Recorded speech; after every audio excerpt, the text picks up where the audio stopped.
false evidence appearing real. What are you scared of? We all got some fears. He named a couple in there, but what are you scared of? What's holding you back from living the life you want to?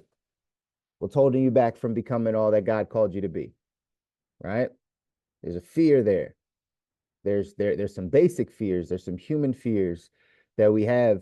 But again, that analogy, false evidence appearing real, that acronym, false evidence appearing real, it's not even real.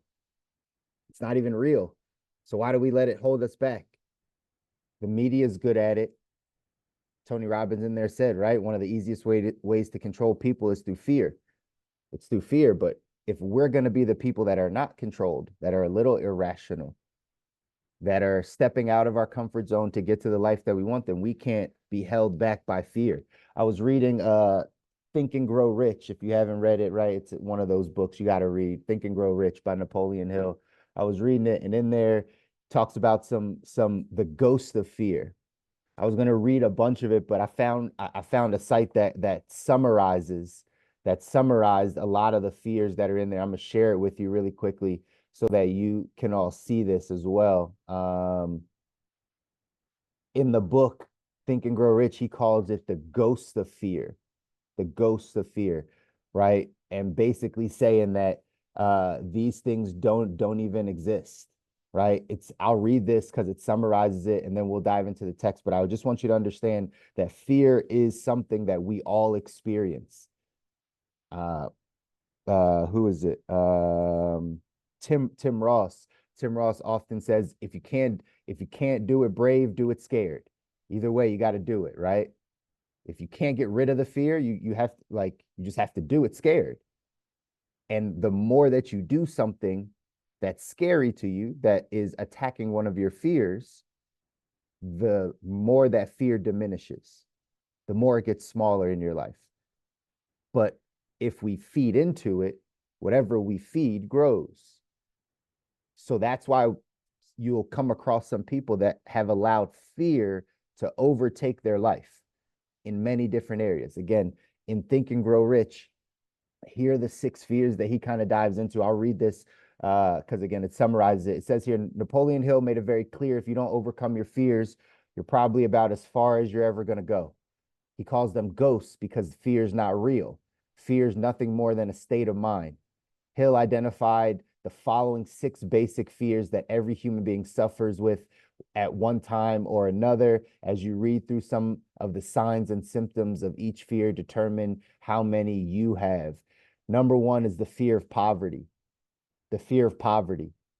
Summarized here, it says, among other things, the fear of poverty paralyzes your ability to reason, destroys imagination, kills self-reliance, undermines enthusiasm, discourages initiative, leads to uncertainty, destroys ambition, invites failure in every conceivable form, leads to sleeplessness, misery, and unhappiness. It says this all in the book. It says this all in Think and Grow Rich. But think about how many people have been crippled by the fear of poverty, and as a result, paralyzes their ability to reason. If you ever see someone that really is right, has that fear of not having money, right? They struggle to reason with things that are very logical. It destroys imagination. People struggle to believe, to think, to imagine things, kills self-reliance, undermines enthusiasm, discourages initiative. These are all things that come from the fear of poverty. It says, and 6 symptoms that show fear of poverty include indifference, indecision, doubt, worry, overcaution, and procrastination. Those are some symptoms. How many of those do you experience? Indifference, indecision, can't make a decision, right? You doubt, you have a lot of worry, you're overcautious. How many of those symptoms do you exhibit in your life? If there's a bunch of them, then you probably have that fear of poverty. We got to figure out a way to get rid of it. Number 2 is the fear of criticism. The fear of criticism. It robs initiative. It destroys the power of imagination. It limits individuality. It erodes self-reliance. Fear of being criticized, fear of what other people think about you. Here are 7 symptoms that show the fear of criticism in your life: self-consciousness, lack of poise, weak personalities, inferiority complexes, extravagance, lack of initiative, lack of ambition, You struggle with any of those, you could have a fear of criticism, of people criticizing you. The fear of ill health.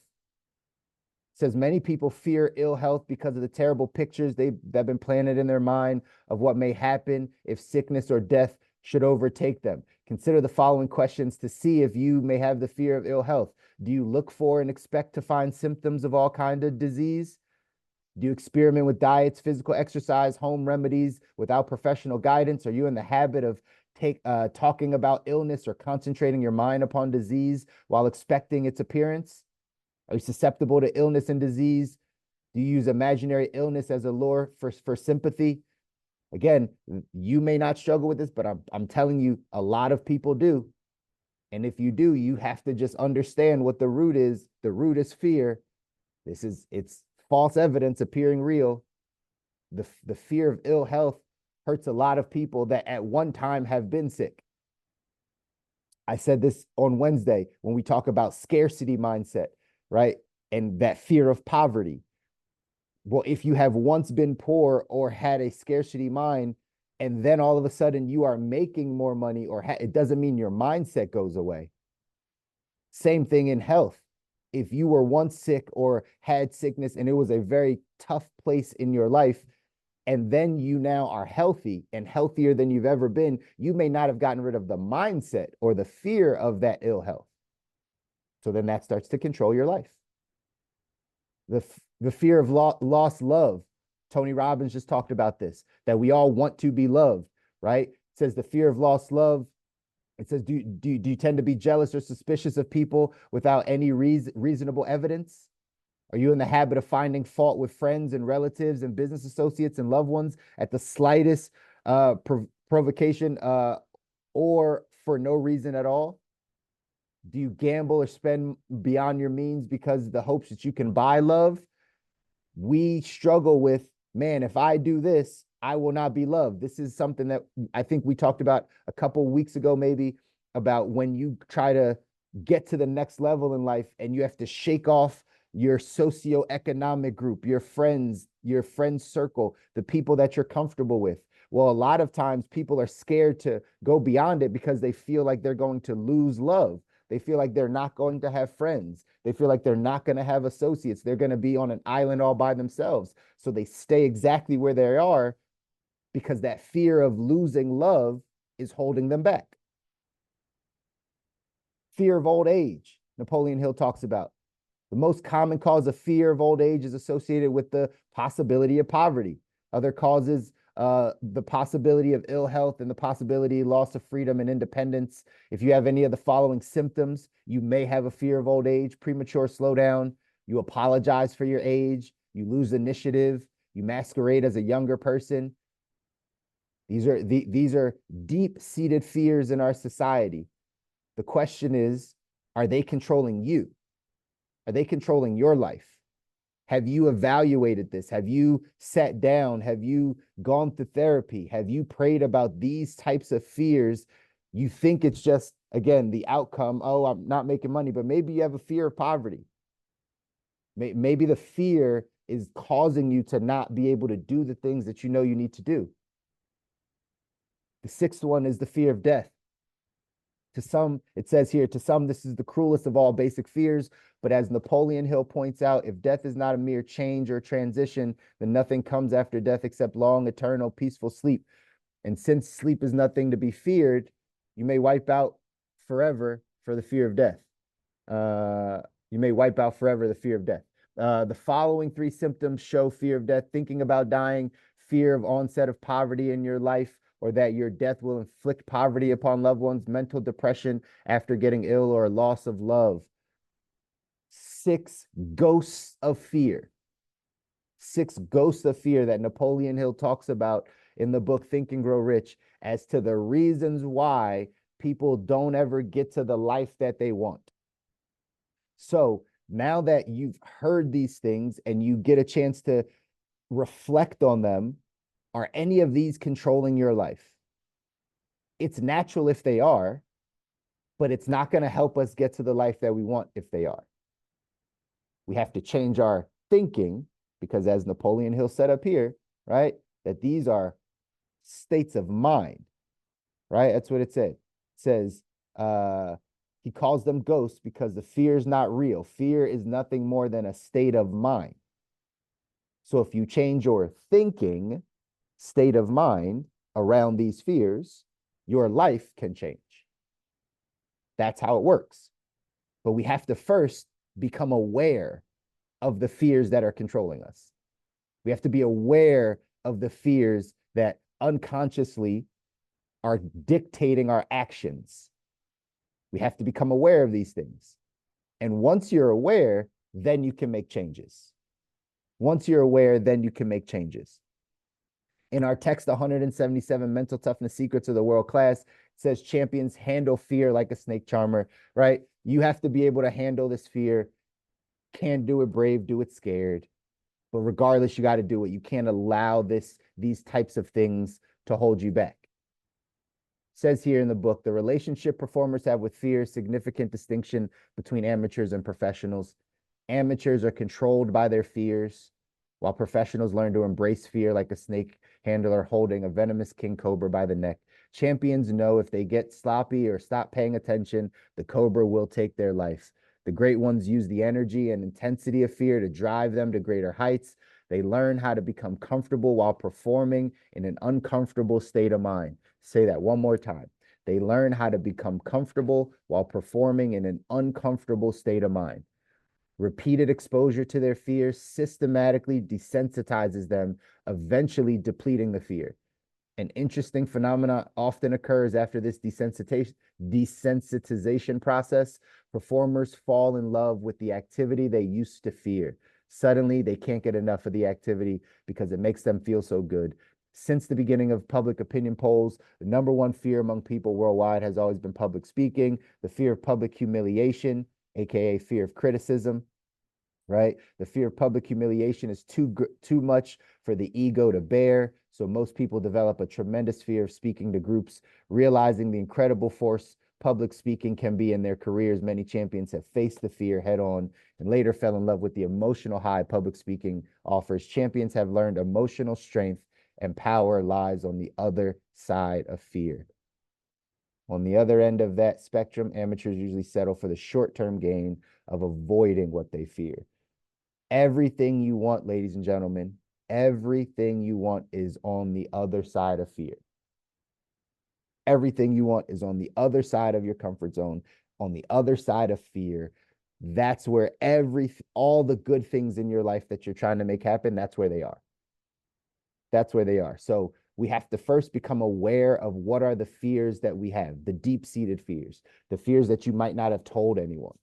You have to spend some time with yourself to figure out what's really controlling your actions, your habits, your day-to-day. Because again, it's a mindset. You change your thinking, if you change your mindset, you change your belief around things, that's when your life changes. It's not before then. So some of these fears that Napoleon Hill talks about, whether it be poverty, whether it be criticism, whether it be ill health or death or whatever those fears are that are now starting to shape you, they start to shape your character. They start to shape your habits. They start to shape who you are. And before you know it, like it says in here, before you know it, it says champions know if they get sloppy or stop paying attention, the cobra is going to take their life. If you get sloppy around your fears, if you stop paying attention to the fearful messages, the fearful imagery, how you're operating out of fear, if you get sloppy, you're out of there. We can't get to the life that we deserve. We can't get to the life we don't need a break from. We can't make all the money that we want to. We can't have the best relationships. We can't do all the things in our health. We can't get there if we get sloppy around the fact that we have to control these fears. We have to pay attention to what they are. And then lean into them, whatever they are. Don't let them, don't shy away from them, because that's how they grow. You lean into them so that you can see that they're ghosts. You can see that it's not real. You can see that your fear of poverty is not real because you have a source that provides. This is what starts to happen. Is she on the call? Veronica's on the call. I was having a conversation with her. I said, hey, being an entrepreneur is the greatest way to test your faith. Like being an entrepreneur and not knowing where your paycheck comes from is one of the ways to get closest to God. Because one of the things, right, scripturally, right, we don't want anything else on the throne of our heart. And a lot of times, that paycheck, that fear of poverty, the fact that we need money for things is actually at the throne of our heart. It's actually the thing that we rely on. We rely on the job. We rely on the paycheck. We rely on that. And so one of the closest ways, right, one of the best ways to get closer to God, one of the best ways to get to the source, to feel, right, uh, uh, connected in your faith life is to step out and say, hey, I got to make this happen for myself. I got to use my talents, my abilities, my skills, my resources, the God-given talents he gave me, whether it's my communication ability, whether it's my charm, whether it's my looks, whether, right, it's my knowledge, my intellect, like whatever. I have to use that to then go and build this life. Easiest way to get close to God. Easiest way to have faith. Easiest way, right?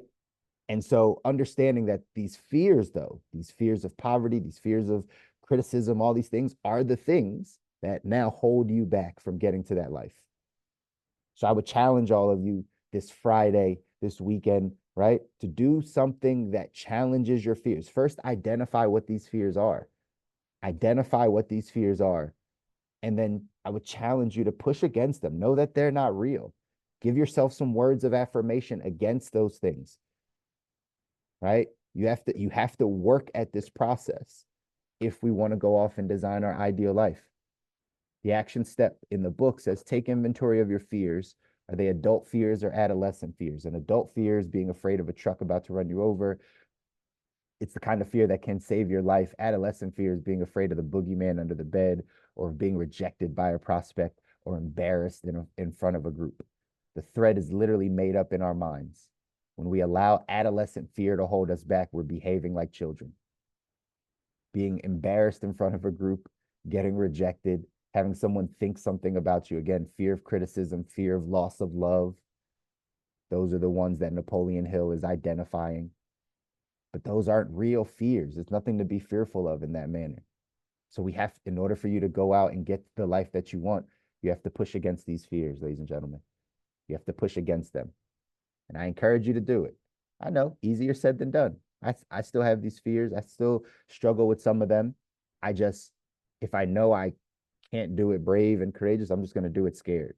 I've just built a habit of doing it scared and relying on faith to allow me to push through.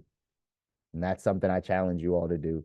Go out there, keep pushing against the fears, keep doing something that scares you every single day. It is going to change your life. It is going to change your life. I promise you. Right? I love you guys. I want you to win. You deserve to win. Your families deserve to win.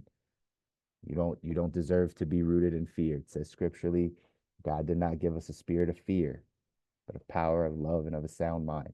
Right? So fear should not be running your life or running your day to day. You got to go out and push against it. All right. Go out, do something that scares you this weekend. We'll come back again on Monday and make it happen. Love you guys. Enjoy the rest of your weekend. Take care.